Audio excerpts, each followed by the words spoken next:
that was running it. It was these usurpers, just like you would have in South Africa, that had come in. You see what I'm saying? That had come in and started imposing things. Now, let me give you an example.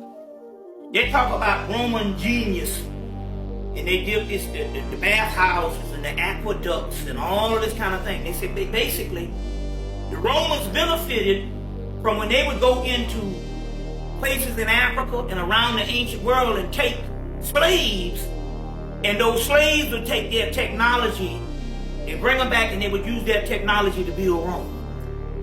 So even from the buildings and from anything they did, it wasn't the actual Roman people that did this. This was the people that they colonized. You see, or extrapolated. And these geniuses around the ancient world would come in and build the Roman engineering. The Romans didn't do nothing, but it was just a small body of people that didn't know how to do but one thing: kill people and have people being killed for recreation in the Colosseum. You see what I'm saying? But here's the people that knew how to certain material that they had gotten from the ancient people. So, let me give you a classic story. A classic story was that they were dominating the Hebrew people, and at that time, Hebrew people were black people. The white Jew didn't come into the picture until Spain. He was converted into Judaism. So the ones that were nothing but were nothing but Upper Egypt, Lower Egypt, which is Upper Egypt, and Upper Egypt is Lower Egypt. You see what I'm saying? So they called the bottom part of Egypt, going into Ethiopia, that was called Upper Egypt. The top part of Egypt they called Lower Egypt. The Lower Egyptians later on became your Hebrews. So we still talking about a branch of Egyptian family. Because even in Hebrew mythology or Hebrew lore, they say that Mizraim is Egypt, and that's one of the tribes of Egypt, tribes of Israel. Then you get the word Israel, Isis, Ra, and El, or Al, because one of the names for Horus is Al. So Israel is Isis,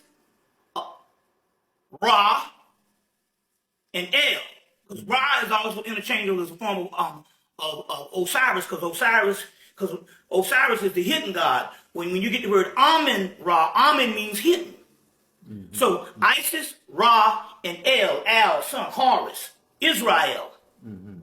You see what I'm saying? What we're talking about, nothing, just other branches of our family. Whether it's Phoenician, whether it's all of this type of stuff, whether it's Sumerian, we talking about nothing that was not black. Everything was black. Now, in dealing with this, when the Romans was ruling over, they got ruling over Israel. Parts of Israel in Palestine, Jerusalem, what have you. At that time, in order for the people at that time, so they talked about the Roman Senate and the Greeks and the Romans, the birthplace of democracy. But all those are later concepts, and those are concepts that was given by the Senate. But the actual people of that land, if you didn't have a central religion or a central system of spirituality, the people would rebel. So what happened was they had these Hebrews in the area that had a proud tradition of whatever they was into based on their religion. So the Roman citizens is going, look, we favor them because these people have a central way of worship, a central way of life based on their religion or based on their system of spirituality. At that particular time, the Roman mythology of Romulus and Remus had fallen into disrepair because the Roman emperors